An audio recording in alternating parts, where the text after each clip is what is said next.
Okay, so it already started.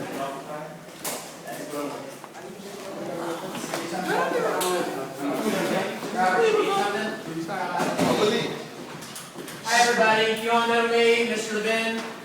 As Ms. Barrett said, I'm a social studies teacher, but I'm also studying and I'm practicing to be an English teacher. So Ms. Barrett has graciously allowed me to work with you today to get some practice teaching English.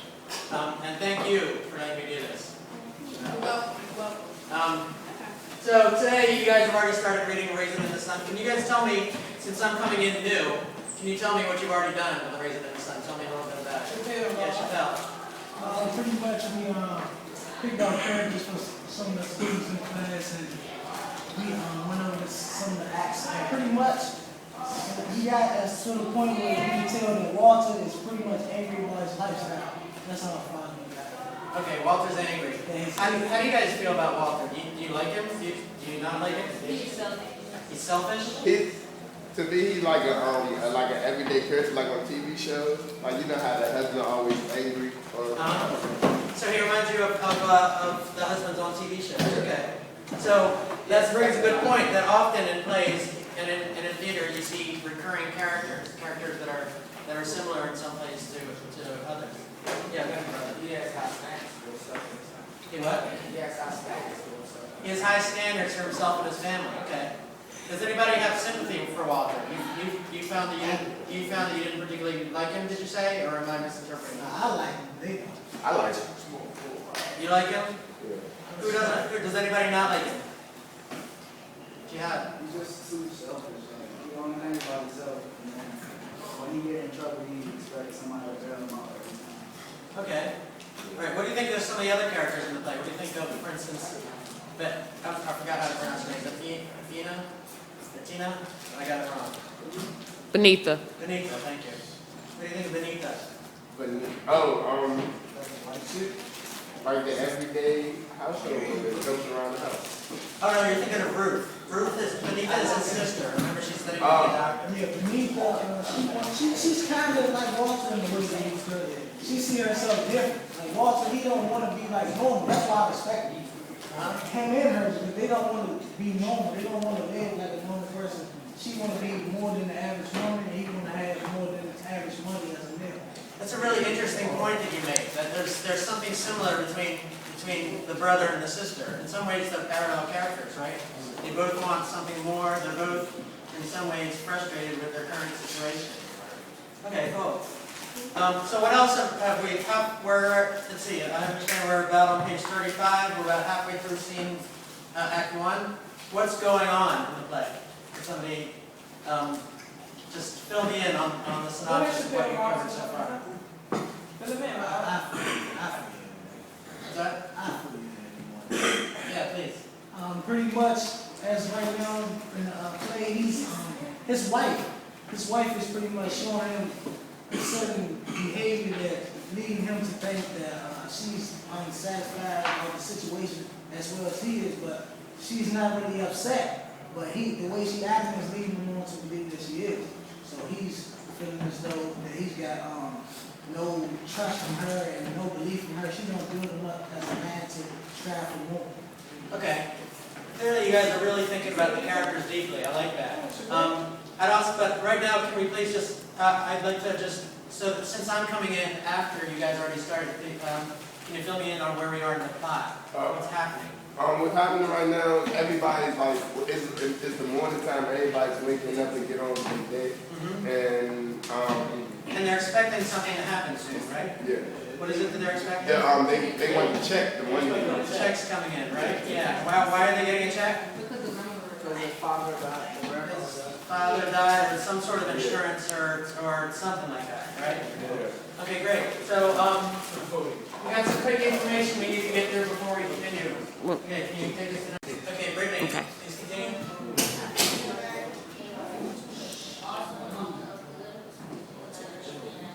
Okay, thank you. Marquise, you got something? Okay, Robert, will you take us to the next slide? Members of the Augustus, Augustus Hanbury, Louise. She grew up in South Side Chicago when she was Okay, so I want you to notice something. A prominent real estate broker. Do you think prominent real estate brokers are poor people or fairly well off, middle class? Middle class, so, or at least comfortable, right? So she grew up in a fairly comfortable African American family, right? But she also grew up in the south side of Chicago. She grew up in some ways exactly in the neighborhood that she's displaying here. Great. Okay, Martin, I don't think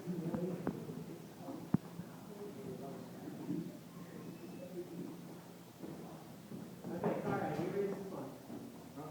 You read this one.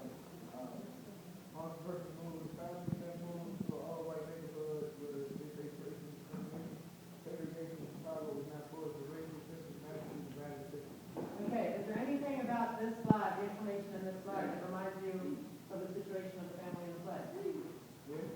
Like what? About the move to a segregated or a formerly all-white neighborhood, right? Just like Loren's family did, just like Canterbury's family did.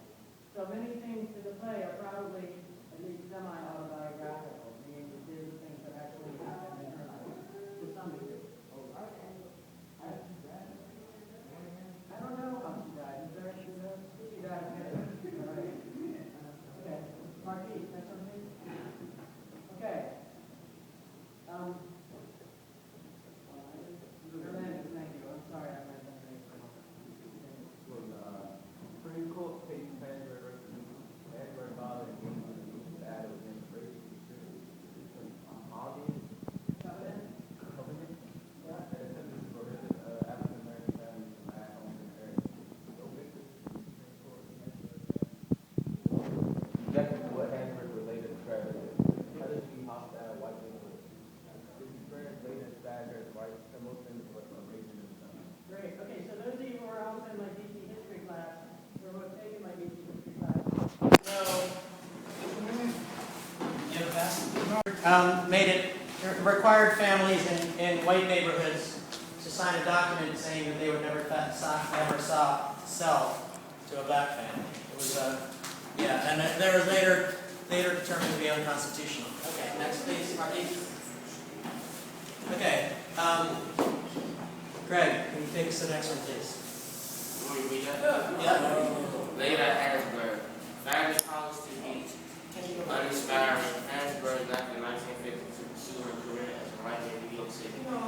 She worked on the staff of a black newspaper called Beat. It was at this time she wrote A Raisin in the Sun. So she worked on a black newspaper, which means she had a professional history of activism, of familiarity with activist causes rather. Okay, next one please, Marty. So the basics of the play, you guys are already into the play, but we might as well review this. Imani, would you please? The story is based on her family, her family's own experience with growing up in Chicago, neighborhood.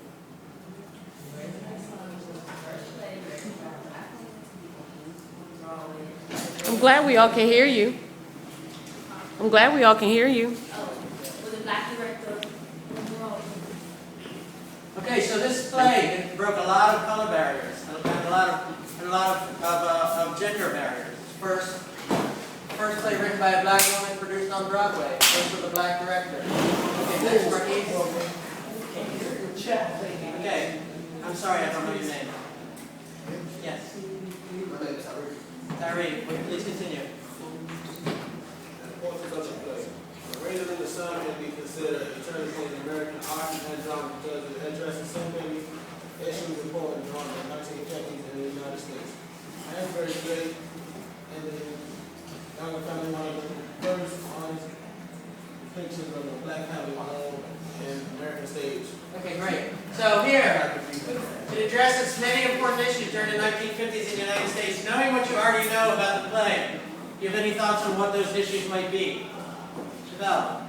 Blacks finding to receive jobs hard and pretty much everything with this. Blacks ain't making that much money to support their families. Okay, black people not making enough money to support their families. Jihad, you wanted to say something?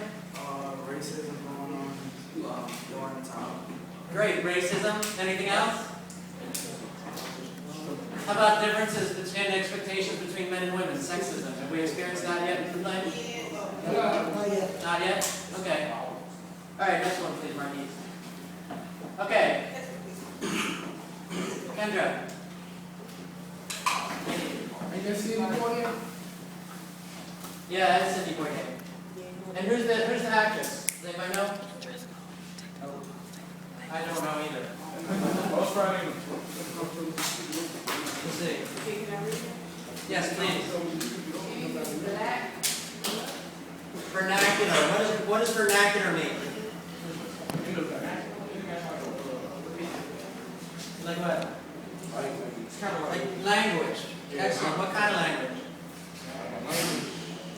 If we're talking about black vernacular, what are we talking about? Slang. It means the way people actually talk, right? It can involve slang. It can involve just regular patterns of speech. Vernacular means the way people actually talk. What's that? So the point is that throughout the play, she's trying and succeeding, I think, to present dialogue the way people actually speak. That's a Ruby B. Is that? It is Ruby D? All right. Okay, please continue, Kendra.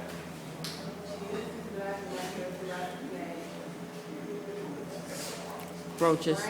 Brooches. Point issues and conflicts such as poverty, discrimination, and Construction. of African American and racial. Awesome. So these are exactly the themes that you guys already pointed out to me, right? Poverty, discrimination, African American identity. Okay, next one, Marquis. What? Okay, themes to look for. Sorry, who's that behind your money? I can't see you. You gotta sit down. Fonzo, we continue for it. Can you tell us what to look for? The themes. Things to look for. Oh, wait a minute. Would you wait for a moment until she were quiet? So, Greg, let us know when you're ready for it. Things to look for. Dreams, money, family, women's rights, racial tensions and discrimination, assimilation, cultural heritage, self-identity, and self-expression. Great. What's the assimilation? Assimilation. What is this? Good question. What is assimilation? Coming together, right? Coming together in what way? And like family-wise.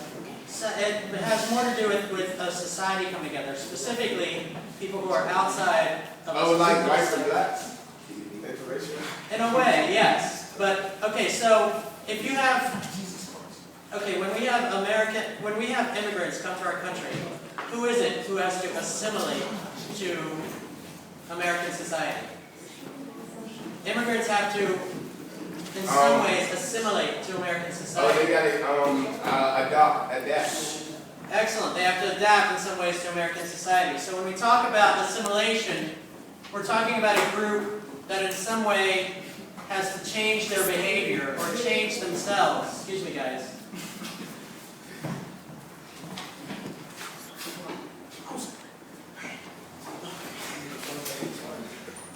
So when we talk about assimilation, we're talking about how one group in some way having to change themselves in order to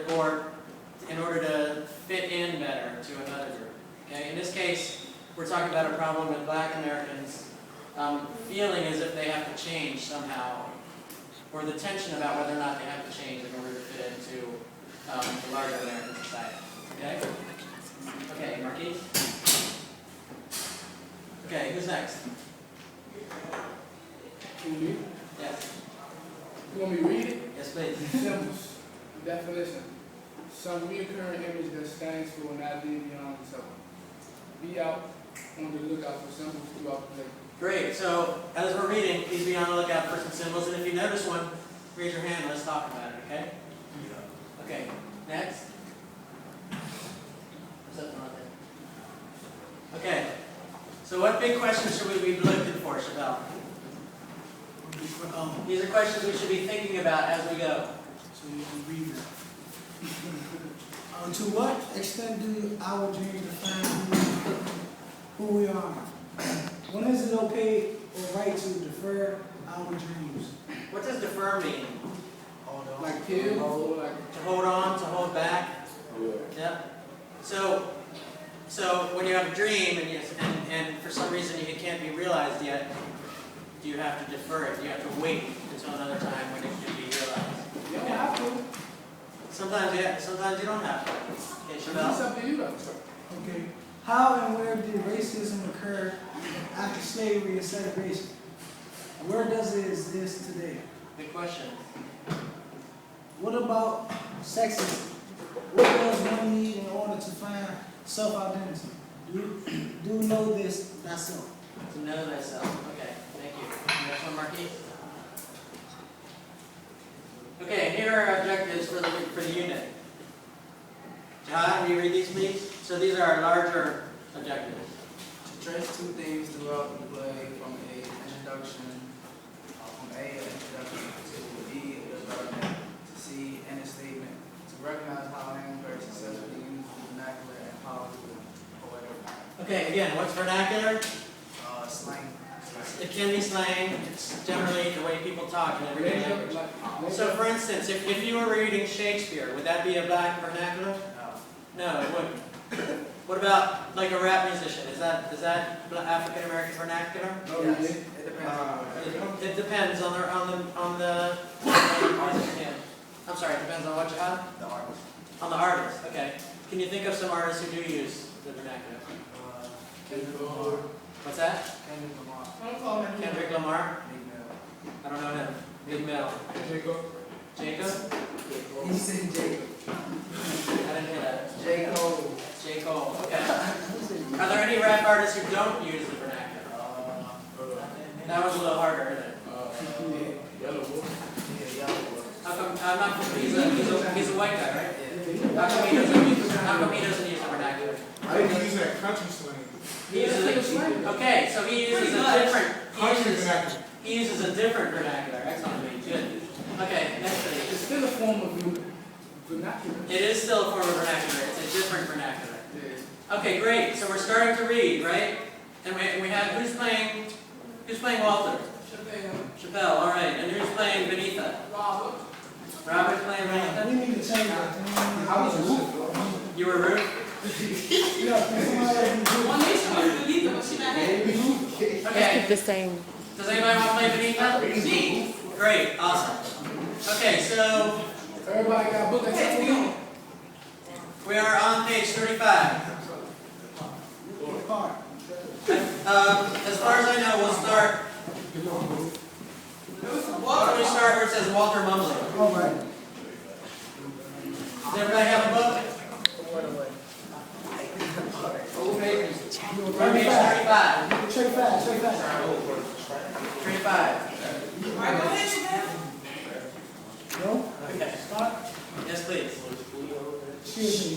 Everyone silent. What a minute. What a minute. We one group of men tied to a racist woman with small minds. His sister. I'm going to start timing those people. Down there. Oh, you should get up earlier. Ready? Would you suggest Dawn? Where's the paper? You a horrible looking chick at this time of the hour. Good morning, everybody. How is school coming? Lovely, lovely. And you know biology is the greatest. I just wondered if you made I did select something. Oh, I just selected something that looked just like you yesterday. I just said, I just wonder if you've made up your mind and everything. and what did I answer you yesterday morning? And the day before that? Don't be so nasty, baby. Where do you come from?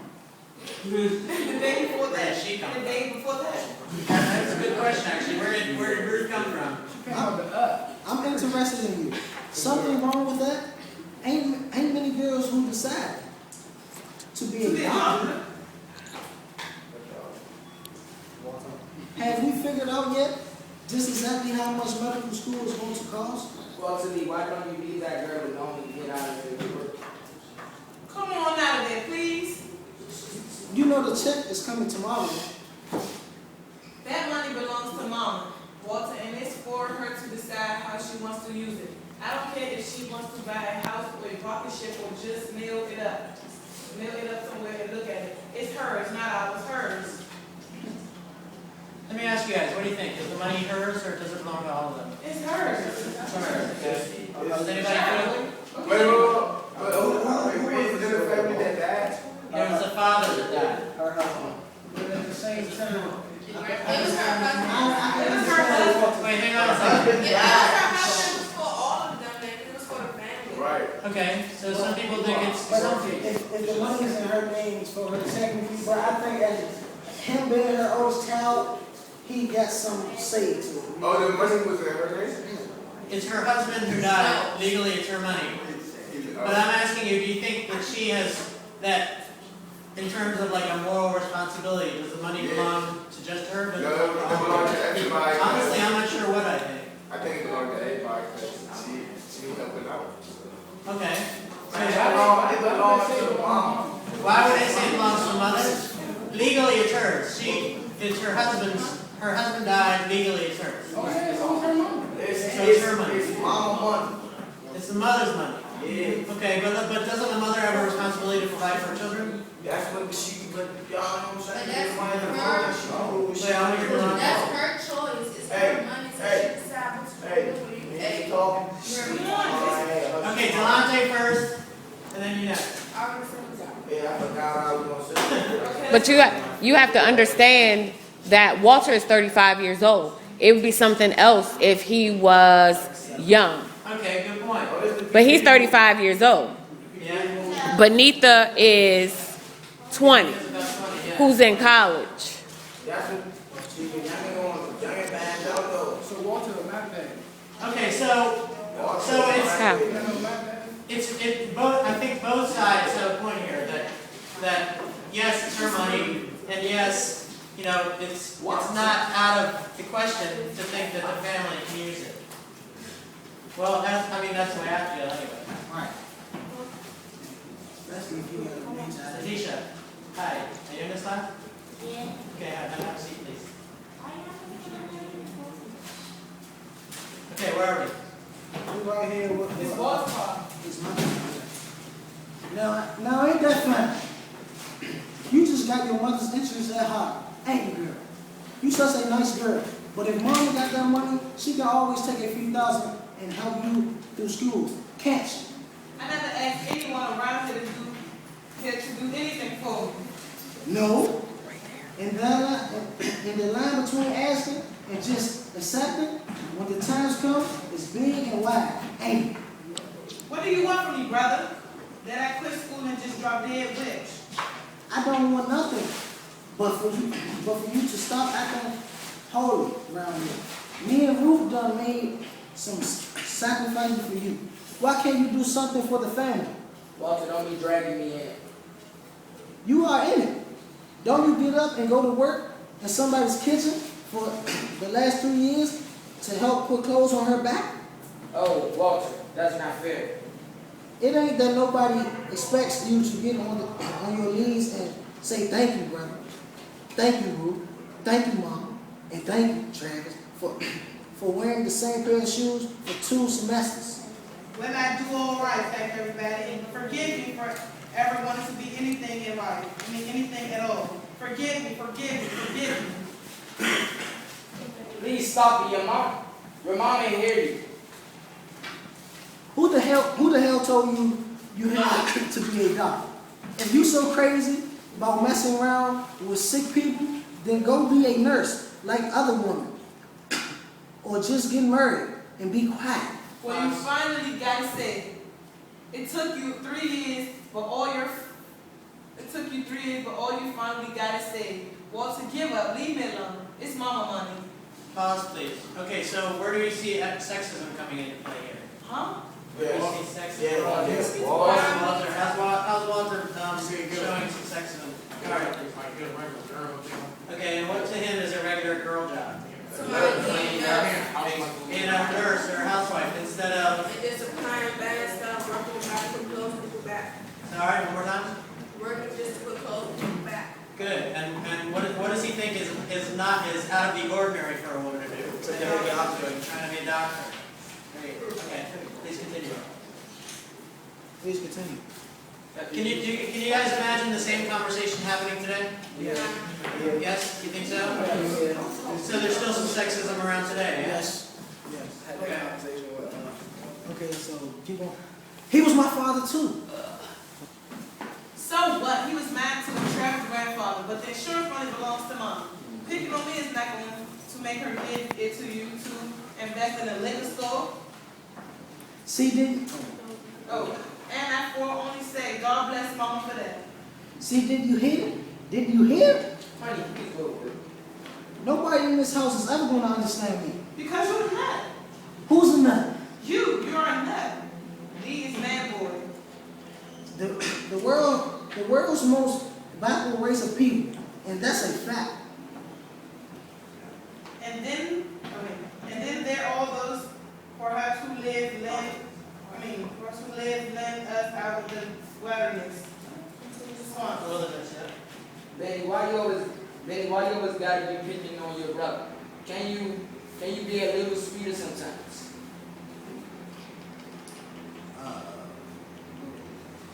You need some money for care. I need some money for coffee. Okay, you guys, pause please. You guys talked about irony in this class, right? Irony? Irony, yep. Oh, irony. What is there any, this is the ironic statement. Why is he then asking her for car fare? You guys remember from last time? Because you just gave his son that coffee. That's right, you just gave his son that car fare. Yep. Okay, go ahead, please. I need some money for coffee. 50 cents. Here, take a taxi. The taxi was 50 cents back then? I guess so. Nobody's mom. Who's mom? Who that around here is slamming doors at his house? That was Walter Lee. He and Benny was at it again. My children, in their temple. Lord, if this little plant don't give me more sun, then it's beginning. It ain't never going to see spring again. Pause, please. So we talked about symbols in the play, right? The plant. Do you guys think the plant's a symbol? Crazy. Raising? For the raisin. Okay. How might the plant be a raisin? Or if it's not a raisin plant, is it?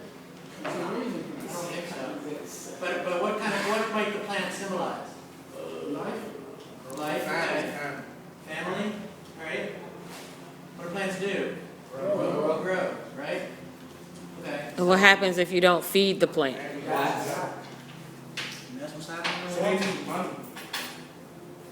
Okay, so they need something to feed the plant. Can you revive the plant? Can you revive the plant after it's dead? And then is it like, you wasn't taking care of it at first, and then all of a sudden you start taking care of it, when it was dead, that's Once it's dead, it's dead. Once it's dead, it's dead. But plants, like animals, are pretty resilient, and they can take some abuse. What's that? You heard about the dog that came out right after they finished his I don't believe it either. I was, it's in World War I. All right, let's continue, please. What's the matter with you this morning, Lou? You look right peak. You aiming to iron all of them things? You do something for me. I'll get to them this afternoon. Many it's too graphic for you to be sitting around half dressed. Where's your room? It's in the greens. Well, go get mine and put it on. I'm not cold, Mama. Honest. I know, but you're so thin. Mama, I'm not cold. Lord have mercy. Look at that poor bed. Let's just stop you trash on. No, he don't have to try at all because he know you going to come along behind him and fix everything. That's just how come he don't know how to do nothing right now. You done spoiled that boy, so. Well, he's a little boy, and it ain't supposed to know about housekeeping. But really, that's what he is. What you fixed for his breakfast this morning? I feed my son now. I ain't nothing like. I just noticed over last week he had cold cereal. When it starts getting chilly in the fall, you know, to have some hot grits or something when he goes out in the cold. I gave him hot oats. Is that all right? I ain't better. Put a lot of nice butter on him. He likes lots of butter. Lemon. What was you and your brother fussing about this morning? It's not that important, Mama. What was they worrying about? Now you know as well as I do. Brother still wearing himself sick about that money? You know he is. You had breakfast? Some coffee. Girl, you better start eating and looking after yourself better. You almost finished trash. Leonard, Uh-huh. what are you going to do with him? Now, don't start, child. It's too early in the morning to talk about money. I ain't pushing. It's just that he got his heart set on that store. You need that late store that Whitney Harris wants to invest in? Yeah.